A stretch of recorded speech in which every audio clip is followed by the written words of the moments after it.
നല്ല കിടിലൻ ആംബിയൻസും അതിലും കിടിലൻ ഫുഡും ഒരുമിച്ചായാലോ? എങ്കി വായോ.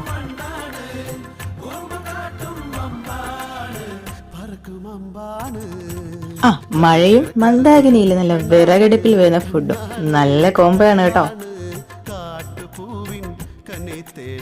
നമ്മൾ ഫാമിലി ആയിട്ടാണ് കേട്ടോ ഇവിടെ വന്നിട്ടുണ്ടായിരുന്നത്. നമ്മുടെ കുട്ടീസ് ഉൾപ്പെടെയാണ് വന്നിട്ടുണ്ടായിരുന്നത്. ഫുഡിന്റെ കാര്യത്തിൽ ഒരു രക്ഷയില്ല. ഒരു കക്ക ഫാനായി എന്നെ കൊണ്ട് മാറ്റി പറയിച്ചു ഇവിടുത്തെ ബീഫ്. ആ വിറകടുപ്പിൽ കിടന്ന് വെന്ത് വന്ന നല്ല സോഫ്റ്റ് ആയിട്ടുള്ള ബീഫ്, ചിക്കൻ, എല്ലാ കറിയും ഒന്നിനൊന്നിനും മെച്ചായിരുന്നു കേട്ടോ ഇവിടുത്തെ. അപ്പം എടുത്തു പറയേണ്ടതാണ്, അടിപൊളിയായിട്ടുണ്ടായിരുന്നു കേട്ടോ. നേരത്തെ പറഞ്ഞതുപോലെ വിറകടുപ്പിൽ വെന്ത് വരുന്ന ഫുഡിന് അതിൻ്റെതായ ഒരു സ്പെഷ്യാലിറ്റി എനിക്ക് അവിടെ അനുഭവിച്ചറിയാൻ പറ്റി. ഒരുപാട് ഫാമിലീസാണ് ഇവിടെ വിസിറ്റ് ചെയ്യുന്നത്. ഞങ്ങൾ ചെന്ന സമയത്ത് തന്നെ നല്ല തിരക്കുണ്ടായിരുന്നു കേട്ടോ.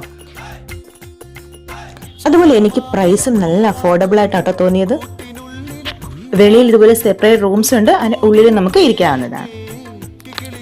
സോ ഒരു തവണയെങ്കിലും മസ്റ്റ് വിസിറ്റ് ആണ്. നിങ്ങൾ ഫുഡ് ഒന്ന് ട്രൈ ചെയ്ത് നോക്കിയിട്ട് പറയട്ടോ. അപ്പൊ ലൊക്കേഷൻ ഇടുവല്ലേ, മന്ദാകിനി ടോഡി ലോഞ്ചിലേക്ക്. അപ്പൊ എന്നാ ഇന്നത്തേക്ക് ബൈ ബൈ.